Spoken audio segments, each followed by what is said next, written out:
अस्सलाम वालेकुम दोस्तों, कैसे हैं आप सब? उम्मीद करता हूँ सब ठीक ठाक होंगे, खैर खैरियत से होंगे और अच्छी ट्रेडिंग कर रहे होंगे। आज हमारा डे 7 है और आज हम पढ़ने वाले हैं मजीद सेशन मार्किंग के बारे में। पिछली वीडियो में हमने पढ़ा था कि सेशंस होते क्या हैं, कब शुरू होते हैं और कब खत्म होते हैं। आज ये उसी का ही एक सेकंड पार्ट आप समझ लें कि चार्ट के ऊपर आप किस तरीके से सेशंस को मार्क कर सकते हैं।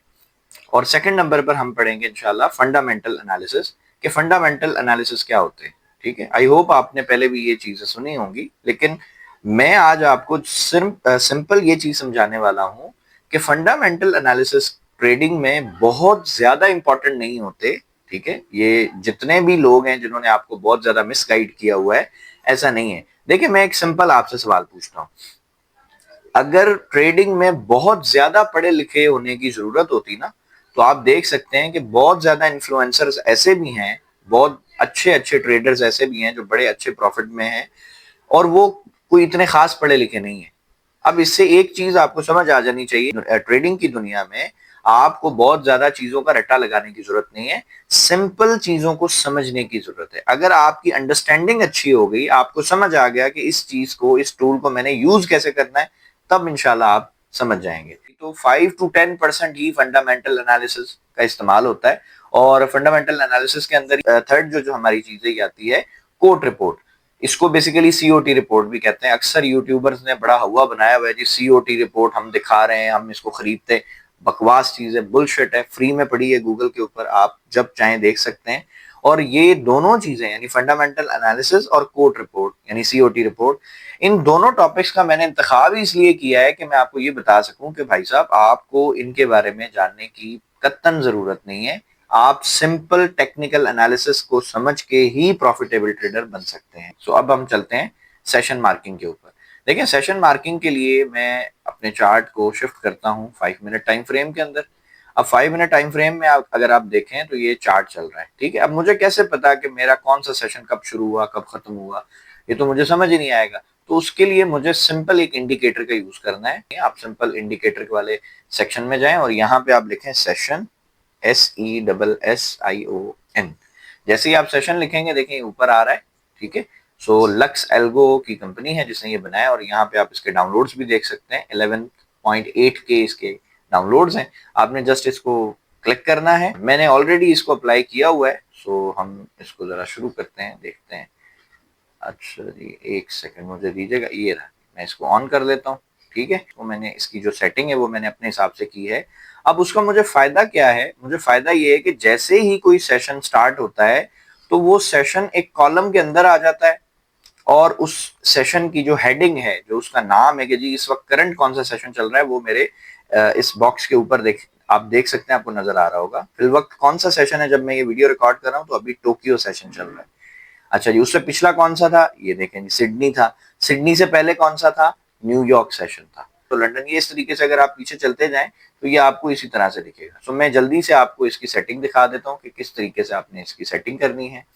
आप जस्ट इसके सेशन वाले इंडिकेटर के सेटिंग में जाएंगे और ये आपको सारा टाइम और ये कलर्स वगैरह, कलर्स आप अपनी मर्जी से भी चेंज कर सकते हैं, लेकिन ये टाइम आपको यहाँ पे दिख रहा होगा। ये न्यूयॉर्क इसकी हेडिंग है। ये कितने बजे शुरू हुआ, कितने बजे खत्म होगा, ये सब मैंने टाइम यहाँ पे लिखे हुए हैं। आप चाहें तो आप इसका स्क्रीनशॉट ले सकते हैं और इजीली जो है वो आप चेंज कर सकते हैं। अच्छा, यहाँ पे नॉर्मली -5 लिखा होता है। आपने जस्ट इसको माइनस हटा देना है। जब आप 5 लिखेंगे तो वो +5 बन जाएगा, तो वो अपने हिसाब से पाकिस्तान का जो टाइम है वो उसमें शिफ्ट हो जाएगा। ठीक हो गया। बाकी इसमें कोई इतनी खास सेटिंग नहीं है। आप स्टाइल में देखेंगे तो ये मतलब ये सारी चीजें चेक लगी हुई होती हैं, तो मैंने सबको रिमूव किया। मुझे बस सिंपल एक ऐसा इंडिकेटर चाहिए था बेसिकली जो मुझे क्या दिखाए कि जी करंटली इस वक्त कौन सा सेशन चल रहा है। अब देखिए, मैं सेशन को अगर यूज करूं तो मैंने आपको बताया था कि एक सेशन जो है उसका जो लो है वो लिक्विडिटी होती है। ठीक है, यानी जो स्विंग है वो बेसिकली लिक्विडिटी है। अब यहाँ पे अगर आप देखें, ये टोक्यो सेशन था, टोक्यो सेशन का ये लो था। लो क्या है? प्राइस इसकी 3221 यानी 3221 जो है इसकी प्राइस का लो था। अब यहाँ पे अगर आप देखो तो प्राइस ने क्या किया, पहले इसने ये लो लगाया, एक दफा इसने लिक्विडिटी स्वीप की, लिक्विडिटी स्वीप करके अगेन इसने ये छोटी सी एक रिट्रेसमेंट दी, छोटा सा पुल बैक दिया। जो मेरे जल्दबाज दोस्त हैं उनको दोबारा से ट्रैप किया, क्योंकि देखें यहाँ पे कोई कंफर्म कोई पैटर्न वैटर्न कुछ नहीं बना। ठीक है, और उसके बाद यहाँ पे आप देखें अगेन इसने लिक्विडिटी स्वीप की और बूम आपको एक अच्छी ट्रेड मिल गई। बट अगर आपको यहाँ से भी बाय मिला लिक्विडिटी स्वीप पे तो भी एक अच्छी ट्रेड आपने की। अगेन आप देख सकते हैं ये पूरी एक खिचड़ी सी पका दी चार्ट ने। और अगर आपको लिक्विडिटी मालूम है तो आप देख सकते हैं कि ये जो स्विंग्स हैं छोटे छोटे, प्राइस ने देखें इसको स्वीप किया और आप ये मैसिव मूव देखें कि कितनी जबरदस्त है, यहां तक आ गई। अच्छा जी, अगेन अभी जो आज के दिन जो प्राइस ने किया वो भी ये किया, ये देखें ये सिडनी सेशन था, सिडनी सेशन का ये लो लगा, ठीक हो गया 3234 यानी 3234 का लो लगाया प्राइस ने। और अभी देखें कितनी जल्दी से प्राइस एग्रेसिवली गिरी, ठीक है, और इसकी लिक्विडिटी को स्वीप किया प्राइस ने और देखें एक अच्छी ट्रेड आपको मिल गई। सो मैंने पिछली वीडियो में भी बताया था अगर आप सुबह 9 बजे से लेके दोपहर 1 बजे तक 12 बजे तक बैठते हैं तो इंशाल्लाह आपको 1 से 2 अच्छी ट्रेड्स मिल जाती हैं। सो नॉर्मली मैं अपने लिए यही टाइम फ्रेम जो है वो सिलेक्ट करता हूँ, मुझे इसी टाइम में ट्रेड करने में मजा आता है और उसकी वजह ये होती है कि मार्केट में लिक्विडिटी नॉर्मल होती है और अच्छी एंट्रियां जो है वो आसानी से मिल जाती हैं। सो आई होप आपको सेशंस का जो हमारा टॉपिक है वो समझ आ गया होगा। मजीद अगर आपका कोई क्वेश्चन है तो आप कमेंट सेक्शन में जो है वो अपना सवाल लिखें, इंशाल्लाह मैं कोशिश करूंगा आपको उसका आंसर दूं। सो अब हम चलते हैं अपने सेकंड टॉपिक पर। सो सेकंड टॉपिक हमारा है, जैसा कि मैंने शुरू में बता दिया था, फंडामेंटल एनालिसिस एंड थर्ड भी हम इसी को, इन दोनों टॉपिक्स को मैं एक साथ कवर कर दूंगा इंशाल्लाह। उसकी वजह ये है कि ये दोनों टॉपिक बेसिकली एक ही चीज है, फंडामेंटल एनालिसिस का ही पार्ट है। सो पहले हम चलते हैं अपने फंडामेंटल एनालिसिस के ऊपर। देखिए फंडामेंटल एनालिसिस कोई इतना वो नहीं है, कोई रॉकेट साइंस नहीं है। बेसिकली आपको ये पता हो कि भाई जिस भी स्टॉक के अंदर या जिस भी करेंसी पेयर के अंदर या जिस भी क्रिप्टो कॉइन्स के अंदर आप ट्रेड कर रहे हो, क्या उससे रिलेटेड कोई न्यूज आने वाली है, कोई बड़ी न्यूज, कोई मेगा इवेंट कोई आने वाला है, ठीक है। क्योंकि नॉर्मली क्या होता है कि लोगों को न्यूज़ेस का पता ही नहीं होता, ठीक है। मिसाल के तौर पे मैं जो कोशिश करता हूं, मैं बेसिकली अपने लिए 3 न्यूज हैं ऐसी जो मुझे मतलब इंतजार रहता है कि जी ये न्यूज होंगी, तो मैं थोड़ा सा अवॉइड करता हूं कि जी उस दिन ट्रेड ना करूं, ठीक है। वो सिर्फ मैंने अपने लिए 3 न्यूज़ेस रखी हुई हैं, मैं आपको चार्ट पर लिख के भी बता देता हूं वो कौन कौन सी हैं। सो मैं यहाँ पे हेडिंग भी डाल देता हूं, अवॉइड ट्रेडिंग ड्यूरिंग। कब कब आपको अवॉइड करनी है जी ट्रेडिंग? सबसे पहले जिस दिन एनएफपी हो। एनएफपी कब होती है जी? नॉन फार्म पेरोल कब होते हैं? हर महीने का जो पहला फ्राइडे होता है ना, उस पे एनएफपी की न्यूज आती है और ये ऐसा इवेंट है कि आप इस पे एग्रेसिवली जो है अगर आप ट्रेड करेंगे तो आप ठीक ठाक लॉस करेंगे, लेकिन अगर आप सुकून से स्ट्रेटेजी के साथ सबर से ट्रेड करेंगे तो एनएफपी आपके अकाउंट 2-2 3-3 गुना तक कर सकती है। एनएफपी की न्यूज इतनी जबरदस्त होती है। सेकंड जो न्यूज है जिसका मैं वेट करता हूं वो होती है सीपीआई, ठीक है, आई होप आपको पता होगा, कंज्यूमर प्राइस इंडेक्स। और थर्ड नंबर पे जो न्यूज है जिसका मैं वेट करता हूँ या जिस दिन ये न्यूज होती है मैं उस दिन, जब तक न्यूज ना आ जाए मैं ट्रेड नहीं करता, वो क्या है? वो आई थिंक आपको पता ही होगा, एफओएमसी। बस ये 3 न्यूज हैं जिसमें आपको देखना है कि इनका डाटा क्या आ रहा है। बाकी जितनी भी अगड़म शगड़म न्यूज़ेस हैं वो खास मार्केट पे इतना इम्पैक्ट नहीं डालती, लेकिन ये 3 ऐसी न्यूज हैं जो मार्केट की डायरेक्शन को ही बदल सकती हैं। मिसाल के तौर पे ये ट्रेंड को रिवर्स कर सकती हैं। लेट सपोज अगर मार्केट जो है वो इस तरीके से एक डाउन ट्रेंड में चल रही है और अगर ये डाटा, ये तीनों में से कोई एक भी अच्छी न्यूज आ जाती है या गोल्ड के हक में आ जाती है, तो ये गोल्ड के डाउन ट्रेंड को इस तरीके से अप ट्रेंड में कन्वर्ट कर सकती है, ठीक हो गया। सो अगर अप ट्रेंड चल रहा है तो वो डाउन ट्रेंड में कर सकती है। सो बेसिकली आप, आई होप आप समझ गए होंगे कि मैं क्या बात आपको समझाना चाह रहा हूँ। सो बस ये जिस दिन ये 3 न्यूज़ें हो उस दिन इनका डाटा रिलीज होने से पहले पहले आप ट्रेड ना करें, अदरवाइज कोई न्यूज इतना खास जो है वो मार्केट में इंपैक्ट नहीं डालती। हाँ ये है कि वो वक्ती तौर पे थोड़ी सी मूवमेंट होती है, यानी कि मिसाल है अब ये जैसे न्यूज आनी है 5:30 बजे, तो आप कोशिश करें कि जी 5:30 बजे मतलब 5 बजे से लेके और 5:30-6 बजे तक आप ट्रेड ना करें, ठीक है। यानी ये न्यूज आ जाने दें उसके बाद ट्रेड कर लें, उसके अलावा आप पूरे दिन में कभी भी ट्रेड कर सकते हैं। लेकिन जब ये 3 न्यूज होंगी ना उस दिन आप कोशिश करें कि पूरा दिन ट्रेड ना करें जब तक ये डाटा रिलीज ना हो। सो बेसिकली 3 ही न्यूज इंपॉर्टेंट है फंडामेंटली एनालिसिस के ऊपर। अच्छा, अगर आपको इनको मजीद समझना है, मिसाल के तौर पे बहुत सारे लोग ऐसे होंगे जिनको एनएफपी के बारे में पता ही नहीं है, एनएफपी क्या होती है, कैसे ट्रेड की जाती है, सीपीआई क्या होती है, कैसे ट्रेड की जाती है, एफओएमसी इवेंट क्या होता है और कैसे ट्रेड किया जाता है। अगर आपको डिटेल में इनको समझना है तो फिर आप मुझे कमेंट सेक्शन में बताइएगा, इंशाल्लाह मैं एक डिटेल वीडियो फिर इन सब के ऊपर बना दूंगा। ये कोशिश करूंगा कि इन तीनों को अलग अलग एक वीडियो बना के तीनों को कवर कर दूं। ठीक हो गया? सो फंडामेंटल एनालिसिस में यही है बेसिकली। अच्छा, एक एक दो चीजें और हैं, कुछ टूल्स हैं, वो मैं आपको दे देता हूं, लेकिन मैं वो पर्सनली आपको पहले ही बता दूं कि उनका कोई खास फर्क नहीं है मार्केट पे, कुछ भी नहीं है, बकवास चीजें। ठीक है? इस तरह फॉरेक्स फैक्ट्री है, सब लोग यहाँ पे न्यूज देखते हैं, नॉर्मली आप सब भी देखते होंगे। कुछ लोग हैं जी, वो कहते हैं जी फाइनेंशियल जूस बहुत अच्छी है, फाइनेंशियल जूस पे जल्दी न्यूज आ जाती है, ब्ला ब्ला ब्ला, बकवास चीजें। ये जितनी न्यूज़ेस यहाँ चल रही है ना, आप यकीन करें इनका 1% आपको फायदा नहीं होने वाला, सिवाय टाइम जाया करने के। ठीक है? तो अगर आपको मजीद पढ़ने का शौक है या फजूल अपना टाइम बर्बाद करने का शौक है, आप यहाँ पे आए, और ये बहुत सारी चीजें यहाँ पे पता नहीं क्या क्या ये करते रहते हैं, चार्ट्स आएंगे, सब कुछ आएंगे। देखें, इतना डिटेल जो पढ़ते हैं ना, वो उन लोगों को पढ़ने की जरूरत है जो या तो बहुत लॉन्ग टर्म इन्वेस्टमेंट करते हो, ठीक है, या हेज फंड्स मैनेजर हो, या कोई बैंक हो, वो ये सारी चीजें पढ़ते हुए समझ आती है। हम बेसिकली कौन है? हम बेसिकली हैं स्कैल्पर्स, हम बेसिकली हैं दिहाड़ीदार मजदूर। एक तरह से आसान लफ्जों में मैं आपको बताऊं, क्लियर? हमने एक छोटी सी ट्रेड लेनी है, छोटा सा स्टॉप लॉस लेना है, छोटा सा टीपी लेना है, दैट्स इट। हमें इतने टेंशन में जाने की जरूरत ही नहीं है, हमें इतना ट्रेडिंग को कॉम्प्लिकेटेड बनाने की जरूरत ही नहीं है यार। अगर आप इतना कॉम्प्लिकेटेड कर दोगे ना, आप यकीन करो आप ट्रेडिंग से पैसा नहीं बना सकते। क्यों नहीं बना सकते? देखें, जब आप बहुत सारी चीजें सीख लोगे ना, तो आपको डिसीजन ही नहीं, आपको डिसीजन लेने में इतनी प्रॉब्लम होनी है कि आप अभी सोच भी नहीं सकते। हर छोटे और नए ट्रेडर को ऐसा लगता है कि यार मैं स्मार्ट मनी सीख लूं, मैं प्राइस एक्शन सीख लूं, मैं वॉल्यूम सीख लूं, मैं आईसीटी सीख लूं, मैं ब्ला सीख लूं, मैं फला सीख लूं। कुछ फायदा नहीं। एक चीज पकड़ लें, मार्केट का स्ट्रक्चर सीख लिया, वेरी गुड। सेकंड नंबर पर आपने क्या सीखना है? लिक्विडिटी सीख लें, वेरी गुड, आ गई, बहुत अच्छी बात है।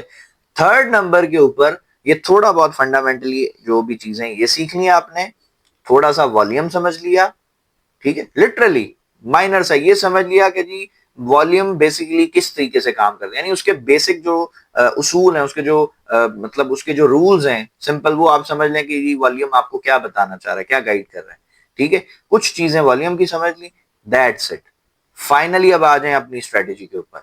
स्ट्रेटेजी को कम से कम 3 महीने से लेके 4 महीने तक, मैं दोबारा रिपीट करता हूं, कोई भी स्ट्रेटेजी आप यूज कर रहे हैं उसको 3 महीने से लेके 4 महीने तक आपने बैक टेस्टिंग नहीं करनी। ये सब यूट्यूबर्स आपको मंजन बेचते हैं जी बैक टेस्टिंग करें, कभी भी नहीं करें। आप बैक टेस्टिंग से कभी भी लाइव रिजल्ट नहीं निकाल सकते। क्यों नहीं निकाल सकते? जब लाइव मार्केट में आप अपने डेमो अकाउंट पे ट्रेड करें, या डेमो से ज्यादा अच्छी मैं अगर आपको बता सकूं, गाइड कर सकूं, आप ये करें कि आप एक सेंट अकाउंट बनाएं। बहुत सारे ब्रोकर्स आपको ये अलाउ करते हैं आप सेंट अकाउंट बना लें।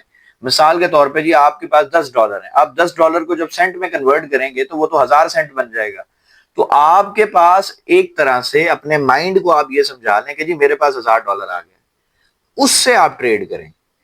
थोड़ा बहुत तो आप इमोशनली अटैच हो ना। अगर आप डेमो पे चले गए, आपकी इमोशन जो है बिल्कुल अटैच नहीं होगा, आपने ट्रेड लगाई, छोड़ दी, प्रॉफिट चल रहा है, लॉस चल रहा है, बाढ़ में जाए, आपको क्या फर्क पड़ता है। सेकंड नंबर पे अगर आप बैक टेस्टिंग कर रहे हो, सो यार जो मार्केट ऑलरेडी चल चुकी है, आपके माइंड को पहले ही पता है कि जी गोल्ड यहां से बाय चला गया है, उसमें आपके इमोशंस कैसे टेस्ट होंगे? आप अपनी लालच को कैसे टेस्ट करोगे? नहीं कर सकते ना। सो सबसे बेस्ट अपनी स्ट्रेटेजी को टेस्ट करने का तरीका यह है कि भाई सेंट अकाउंट बनाओ और लाइव मार्केट में बैठ जाओ, और आपकी जो स्ट्रेटेजी है उस पर कम से कम 3 से 4 महीने तक आप ट्रेडिंग करो। ट्रेडिंग करने के बाद एक ट्रेडिंग जर्नल बनाओ। ठीक है? सो मैं इंशाल्लाह कोशिश करूंगा नेक्स्ट वीडियो में आपको वो पूरी एक मेरी एक्सेल की फाइल है वो मैं आपसे शेयर करूं, और अगर आपको चाहिए होगी तो मैं इंशाल्लाह प्रोवाइड भी कर सकता हूं। सो उसके लिए आपको मेरे व्हाट्सएप पे आप मुझसे कांटेक्ट करें, तो मैं इंशाल्लाह आपको वो सेंड भी कर दूंगा। तो बहरहाल, आपने 3 से 4 महीने जो भी आप ट्रेड्स लेंगे अपने सेंट अकाउंट पे, आप उसका एक ट्रेडिंग जर्नल बना लो। उसमें लिखो कि भाई ये मैंने ट्रेड की थी, गोल्ड में की है, यूरो में की है, पाउंड में की है, बीटीसी में की है, जिसमें भी की है, ये मैंने ट्रेड की थी और इस ट्रेड को करने के बाद मुझे प्रॉफिट हुआ है या लॉस हुआ है, दैट्स इट। उसके बाद महीने, 2 महीने, 3 महीने बाद आपको वैसे ही पता चल जाएगा। अगर आपका 1000 सेंट आपने लेट सपोज 1500 भी कर दिया, उसका मतलब है यार आप बहुत अच्छे ट्रेडर हो। और अगर आपका 1000 सेंट चला गया, आपने खाली कर दिया, खत्म कर दिया, तो यार लॉस तो 3000 का ही है ना, कोई बात नहीं, आप समझ लो आपने फीस पे कर दी। क्योंकि हर फील्ड में कामयाब होने के लिए कुछ ना कुछ तो देना पड़ेगा ना, कोई तो फीस दोगे आप। आई होप मेरी बात समझ आ गई होगी। सो अब मैं जल्दी से अपने सारे टॉपिक्स को कवर करता हूँ। सो न्यूज आपने कहाँ पे देखनी है जी? फॉरेक्स फैक्ट्री पे भी देख सकते हैं, फाइनेंशियल जूस पे, यहाँ पे भी देखें, ये न्यूज़ेस आती रहती हैं, यहाँ पे सब टाइम टाइम सब लिखा हुआ है, यहाँ पे डाटा बहुत सारे आते हैं, बट मैं रिकमेंड नहीं करता। थर्ड नंबर पे जो बहुत ज्यादा मंजन बिकता है वो यहाँ पे बिकता है जी, ये CNN ने जो है एक वेबसाइट बनाई है, इसका नाम है जी फियर एंड ग्रीड इंडेक्स। ठीक है, अगर आप गूगल पे टाइप करेंगे fear and greed index of gold तो ये आ जाता है। अब इसमें देखें है क्या, बेसिकली ये मीटर लगा हुआ है। अब बंदा पूछे कि यार अगर ये इतनी आसान ट्रेडिंग है, मकसद कई यूट्यूबर्स बताते हैं कि जी जब आपका ये जो आप ये देख सकते हैं कि जो ये इसका एरो है, ठीक है, ये बदलता रहता है, कभी ये फियर पे चला जाएगा, कभी न्यूट्रल पे चला जाएगा, कभी ग्रीड पे, कभी किसी पे। सो यूट्यूबर्स बताते हैं कि जी जब ये न्यूट्रल होना या फियर में मार्केट हो तो आपने उस वक्त जो है ना ट्रेड ले लेनी, गोल्ड बाय कर लेना है। ठीक है, एक्सट्रीम फियर में हो तो आप कुछ भी ना करें, एक्सट्रीम ग्रीड में हो तब भी गोल्ड ना बाय करें। ठीक है, यार आप मुझे ये बताएं कि क्या ये खाला जी का घर है? इतना आसान है गोल्ड ट्रेडिंग से पैसा बनाना? है कैसे लॉस हो रहा है? ठीक हो गया। तो अपने आप से भी सवाल पूछा करें कि इतना आसान नहीं है। ठीक है। अच्छा जी, थर्ड नंबर पे मैं ये भी आपसे शेयर कर दूं, जो सीओटी रिपोर्ट की मैंने बात की थी शुरू में, जैसे ही आप ये वेबसाइट है tradingster.com पे आप आएंगे या गूगल पे आप लिखें tradingster.com और आगे लिख दें सीओटी रिपोर्ट गोल्ड, ठीक हो गया, तो ये आपको खुद ही इस वेबसाइट पे ले आएगा और यहाँ पे देखें ये गोल्ड है और ये इसकी पूरी सीओटी रिपोर्ट है। यहाँ पे ये बड़ा मंजन बिकता है कि जी देखें इसमें से लॉन्ग जो है वो, मतलब लॉन्ग कहते हैं बायर्स को, शॉर्ट कहते हैं सेलर्स को। देखें जी लॉन्ग कम हो गए तो मतलब बाय नहीं होगा, और कमर्शियल आ गए, ये ब्ला ब्ला, ये सब बकवास चीज है। ये नॉन कमर्शियल कमर्शियल, ये रिपोर्ट ही बेसिकली जाली होती है भाई, ये 3 दिन पुरानी है। अब आप मुझे बताएं कि आज फर्ज करें किसी भी मुल्क पे अल्लाह ना करे कोई अटैक हो जाता है, ठीक है, आज लेट्स सपोज मेरे पास जो रिपोर्ट आ रही है वो 3 दिन पुरानी आ रही है स्क्रीन के ऊपर। अब मैं अगर अपनी ट्रेडिंग के हिसाब से चार्ट देखूं तो मुझे चार्ट तो लाजमी बात है बाय जाता हुआ दिखेगा, लेकिन रिपोर्ट तो मुझे बता रही है लेट्स सपोज के जी बायर तो है ही नहीं मार्केट में, तो अब मैं क्या करूंगा? अब मेरी जो डिसीजन पावर होगी ना वो डिस्टर्ब हो जाएगी। ये जितनी चीजें बनाई गई है ना, अंग्रेजों ने ये जितनी चीजें बनाई हैं, हमें लगता है ये टूल्स उन्होंने हमें आसानी के लिए बनाए, नहीं, उन्होंने ये सारे टूल्स बनाए हैं भाई साहब कि आपको कंफ्यूज कर सकें, आपको परेशान कर सकें, आपको डिसीजन लेने से रोक सकें। मेरी बात समझ आ रही है? सो जितना ज्यादा आप अपनी ट्रेडिंग को सिंपल बनाएंगे, आप आसान बनाएंगे, आप इंशाल्लाह प्रॉफिट बनाएंगे। और जितना आप कॉम्प्लिकेटेड कर दोगे ना, आप यकीन करो आप पैसा नहीं बना सकते, नहीं बनेगा पैसा आपसे। सो वीडियो काफी बड़ी हो गई, सो इंशाल्लाह मिलते हैं नेक्स्ट वीडियो में। अगर आपको ये वीडियो पसंद आई है तो प्लीज मेरे चैनल को लाइक करें, सब्सक्राइब करें और वीडियो को ज्यादा से ज्यादा शेयर करें। सो मिलते हैं नेक्स्ट वीडियो में, तब तक अपना बहुत सारा ख्याल रखिएगा। अल्लाह हाफिज।